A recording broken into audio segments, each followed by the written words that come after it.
langsung berikan waktu kepada Bapak Kepala Badan Kesatuan Bangsa dan Politik untuk menyampaikan materi. Bapak, 25 menit dimulai dari sekarang. Silakan Pak. Untuk operator bisa dibantu ditayangkan PowerPoint-nya nggih? Bukan, lagi satu ya PowerPoint-nya.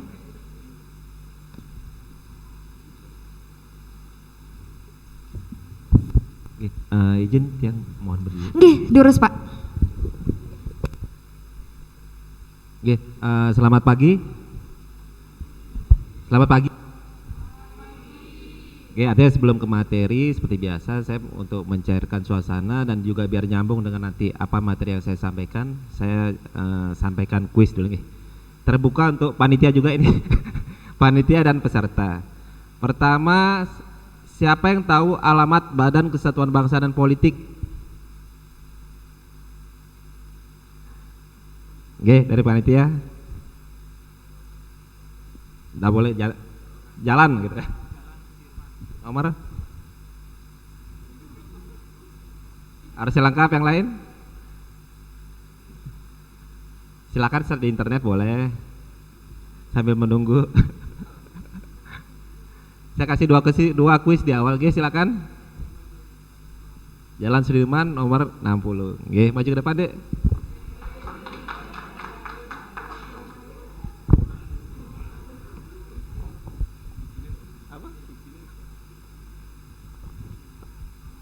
Izin, ini bukan money politik ya. Ini kuis biasa. Gede. Hadiah kuisnya Dek. Yang kedua, siapa tahu tanggal pemilu presiden dan legislatif? Ya, kasihan panitianya biar rugi begadang. 24 Februari masih salah. Lanjut yang lain. Yang belakang kacamata, ada yang kacamata. 14 Februari tahun 2024. Oke, maju ke depan.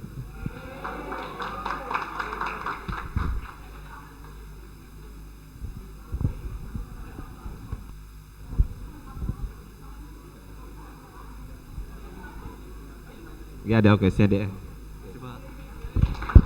Oke, cukup dua dulu nggih. Nanti dilanjutkan. Perkenalkan, saya Komang Kapatri Ariandono. Saya selaku Kepala Badan Kesatuan Bangsa dan Politik per Maret tahun 2022. Jadi saya baru 1 tahun 2 bulan menjabat sebagai Kepala Badan Kesatuan Bangsa dan Politik di Kabupaten Buleleng. Next. Seperti yang saya sampaikan tadi bahwa alamat Badan Kesatuan Bangsa dan Politik adalah di Jalan Sudirman nomor 60 Singaraja. Artinya di pertigaan di Sudirman, di Umah Ketipat ya. Adik-adik kan lebih tahu Umah Ketipat. Kalau nggak tahu tanya Ketipat di mana Badan Kesbangsa. Oke, lanjut. Tahapan pemilu. Jadi sesuai dengan peraturan KPU nomor 3 tahun 2022 bahwa tahapan pemilu 2024 sudah dimulai sejak tanggal 14 Juni 2022. Sampai dengan saat ini di bulan Mei tahun 2023 sudah masuk dalam tahapan pendaftaran bakal calon legislatif DPRD.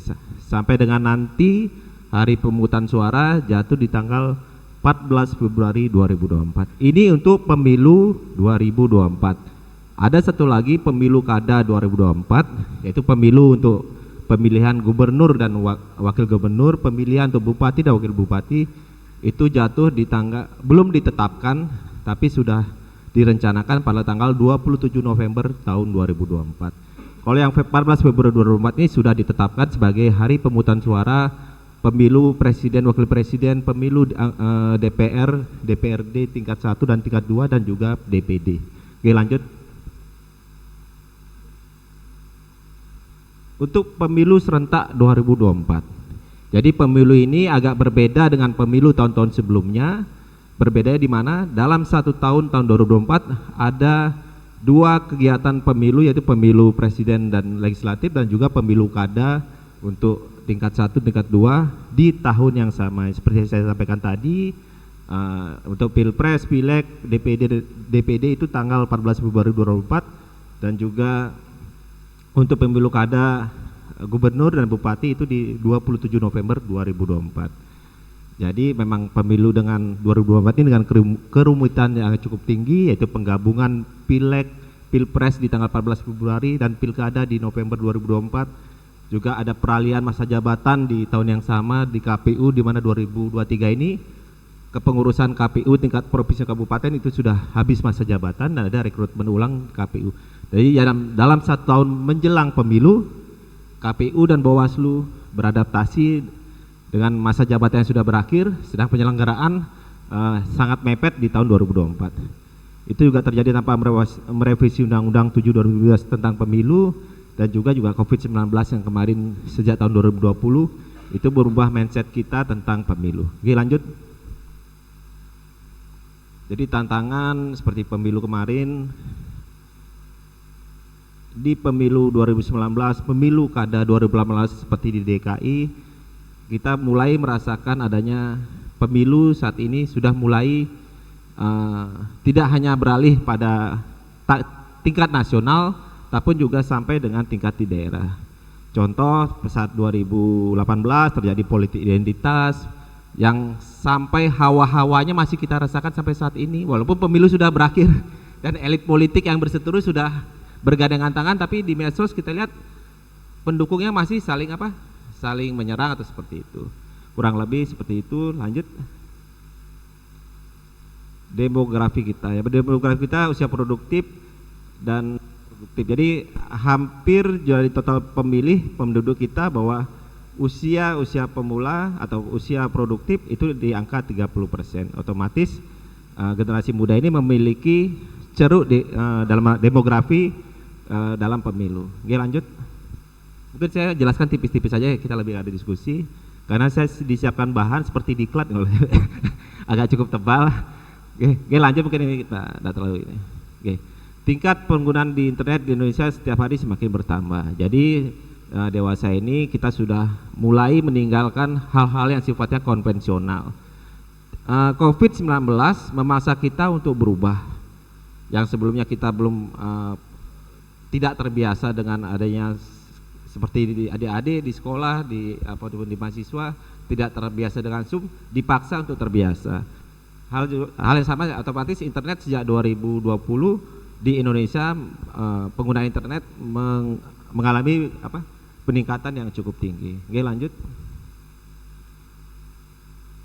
Salah satunya pengguna internet ada apa yang dimaksud dengan ataupun generasi milenial. Nah, disinilah tantangannya generasi milenial selaku pengguna internet ke depan dalam hal pelaksanaan pemilu dan juga dalam hal pendidikan politik. Oke, lanjut.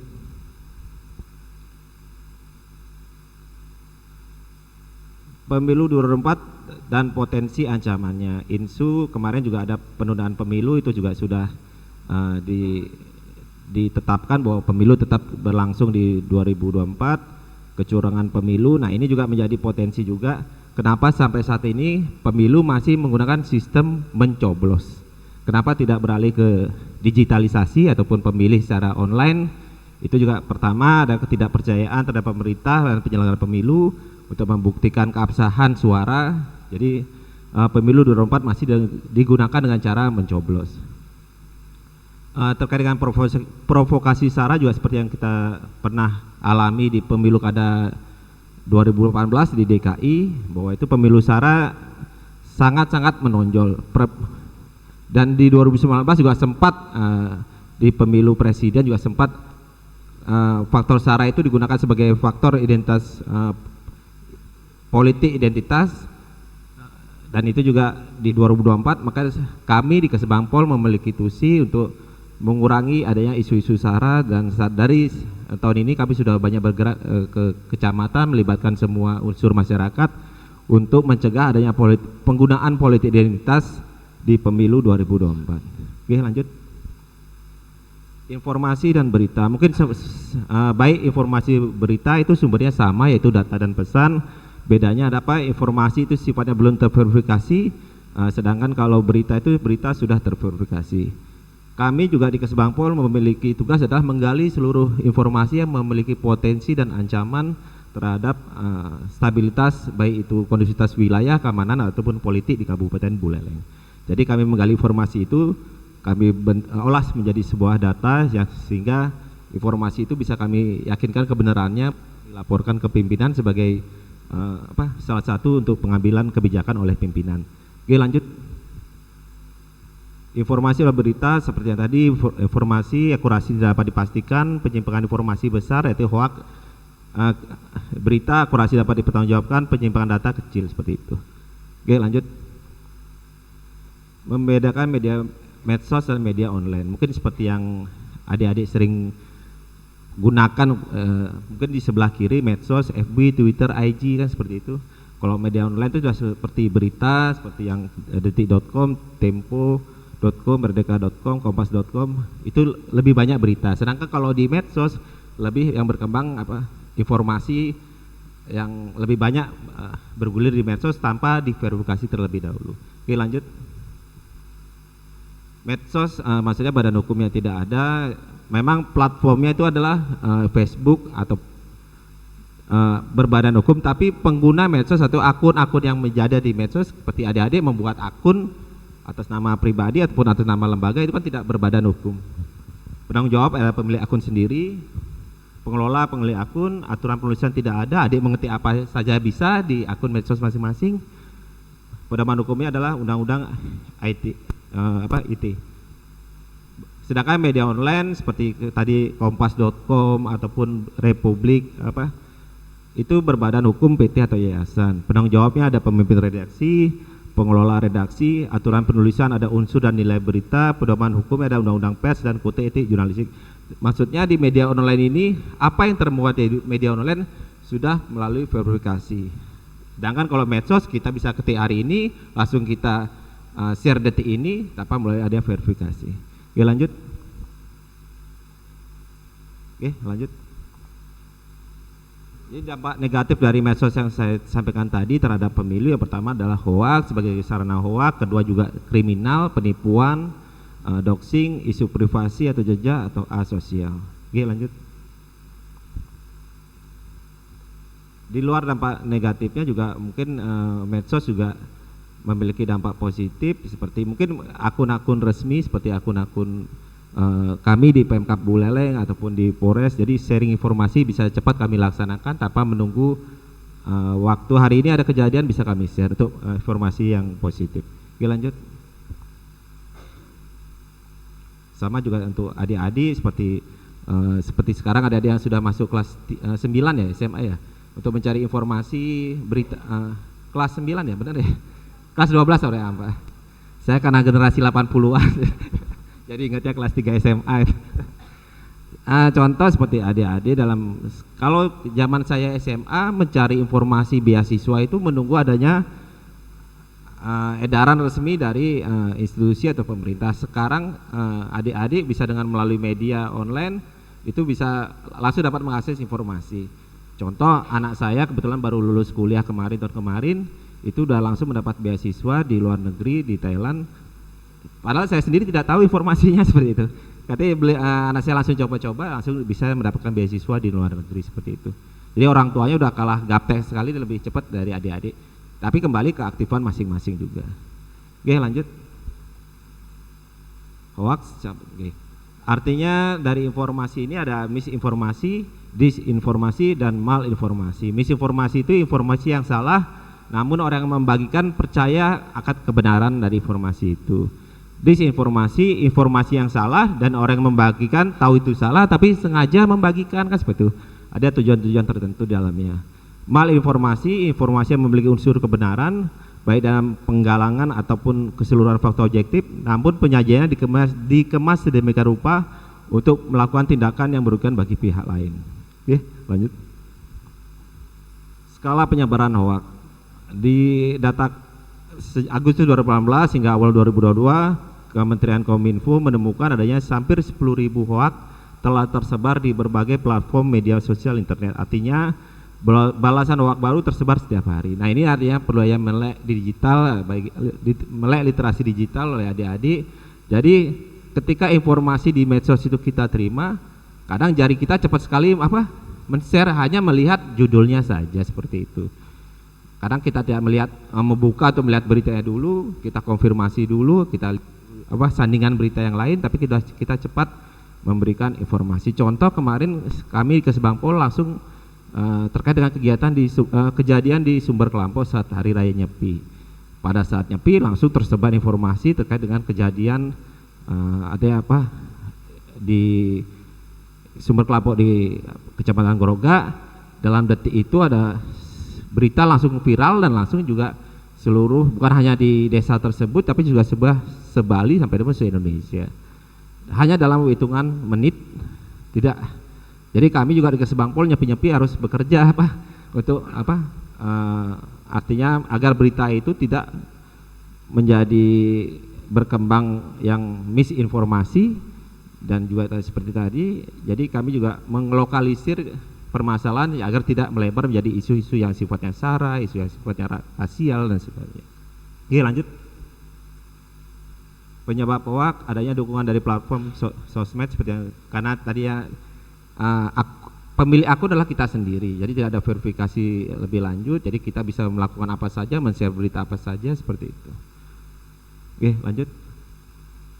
Ciri hoak pertama adalah judul cenderung provokatif, kompor atau klik.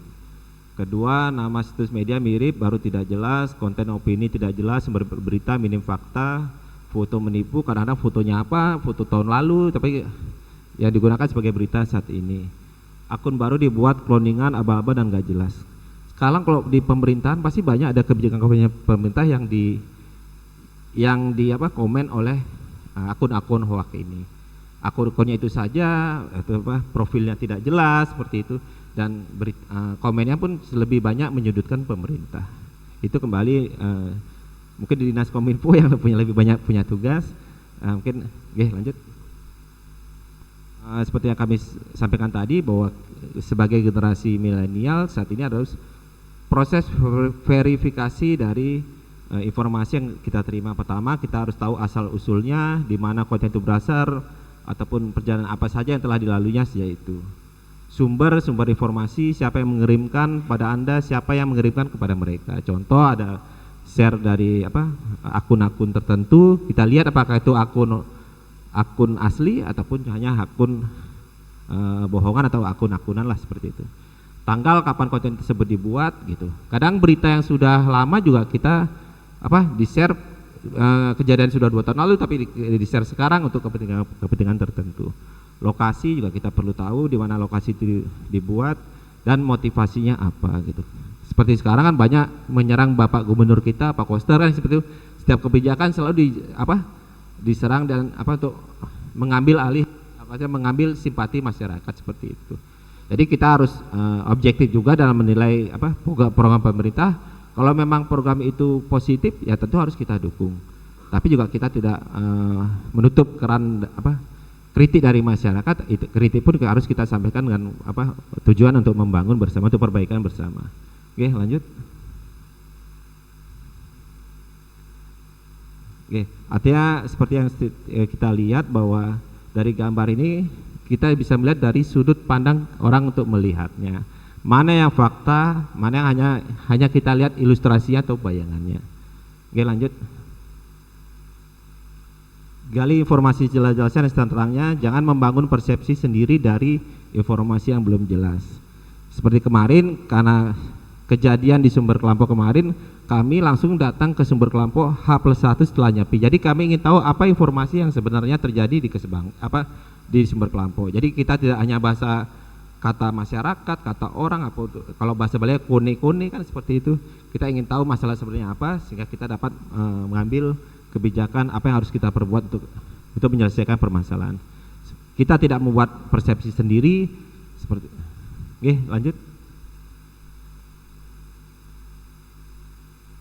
Seperti yang kami sampaikan tadi bahwa di medsos itu dalam 1 detik kita bisa men-share sebuah informasi. Kecepatan selalu berbanding terbalik dengan ketepatan. Kita tidak tahu, kita belum verifikasi informasi itu, dan langsung kita share sehingga yang perlu kita sampaikan tadi di luar 5 verifikasi tadi, yang pertama adalah cek fakta, cek data, dan cek sumber. Oke, lanjut. Ini saya satu diklat kasih bahan ya. Apa yang terjadi saat ini, masyarakat sulit memberikan media online medsos, sulit membedakan karya jurnalis dan konten. Kedua adalah setiap orang bisa mendirikan media sendiri. Oke, lanjut. Apa yang harus dilakukan? Pertama adalah literasi digital, kemampuan untuk menggunakan teknologi informasi dan komunikasi untuk menemukan, mengevaluasi, membuat, dan mengkomunikasikan informasi yang membutuhkan keterampilan kognitif dan teknis. Kedua adalah melawan hoak, gerakan mengajak netizen mengkampanyekan bagaimana berkomunikasi melalui medsos yang baik, beretika, positif, produktif, dan berbasis nilai-nilai budaya. Pre-banking yaitu proses membongkar kebohongan, taktik, atau sumber sebelum memiliki informasi keliru yang menyerang. Kalau kita tahu informasi yang disampaikan salah, kita harus berani untuk melawan informasi yang hoax seperti itu. Jangan kita hanya malah mengikuti informasi yang salah karena kita tidak tahu tujuan orang itu untuk menyebar informasi secara digital. Oke, lanjut. Cegah hoax pada pemilu 2024. Mari ciptakan pemilu 2024 yang damai dan aman. Artinya menjelang tahun politik, pasti isu-isu hoak, pertarungan politik pasti juga akan menyasar dari dunia digital. Jadi kembali seperti adik-adik, generasi muda, generasi apalagi yang pemilih pemula nanti, ya kita harus cerdas dalam memilih. Jangan hanya ikut-ikutan, orang tua saya memilih A, kita ikut memilih A.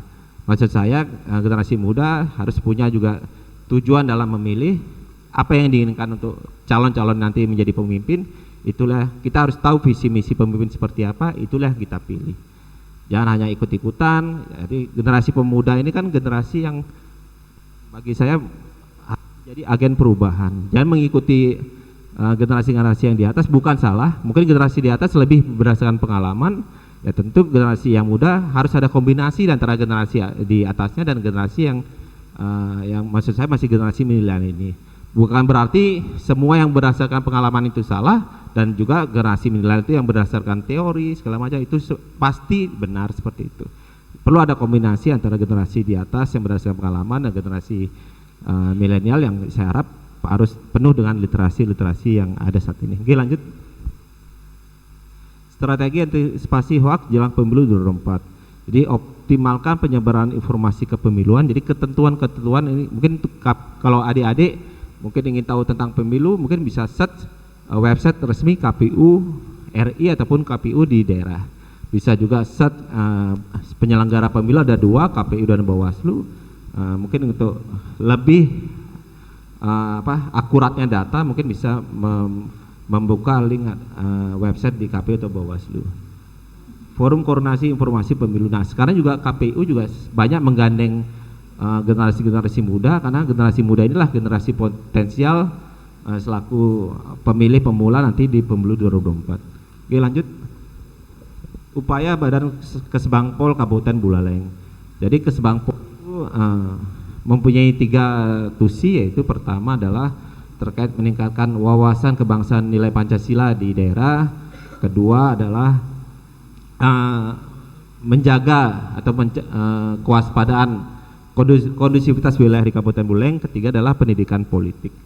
Itu ya, kami semua unsur kami libatkan, baik unsur masyarakat, unsur pemerintah ataupun vertikal untuk melakukan mitigasi konflik sesuai kewenangan masing-masing. Oke, lanjut. Kesbangpol mendukung sepenuhnya sejumlah narasi yang berkembang untuk menunjukkan pemilu damai 2024. Jadi kami tahun ini seluruh bidang ada yang Kesbangpol adalah menggunakan tema pemilu dalam melaksanakan tusinya masing-masing. Jadi tidak hanya di bidang pengembangan budaya politik saja yang bergerak di tahun ini di Kesbangpol, kami ada 3 bidang. Bidang wawasan kebangsaan juga kami turunkan ke masyarakat dalam rangka mensukseskan pemilu 2024. Jadi kita ajak forum kerukunan umat beragama, forum pembauran kebangsaan, kita juga ajak tokoh-tokoh masyarakat. Dan di luar kita juga berkoordinasi intens dengan penyelenggara pemilu dan instansi vertikal yang mendukung pengamanan pemilu 2024. Oke, lanjut. Oke, lanjut. Oke, mungkin itu saja bisa saya sampaikan. Mungkin lebih banyak ke diskusi. Mohon maaf, materi agak cukup banyak. Saya harus sampaikan dengan ringkas, padat, dan semoga juga cukup jelas. Oke, demikian kami tutup para Santi. Om Santi Santi Santi Om. Ya, berikan tepuk tangan yang meriah untuk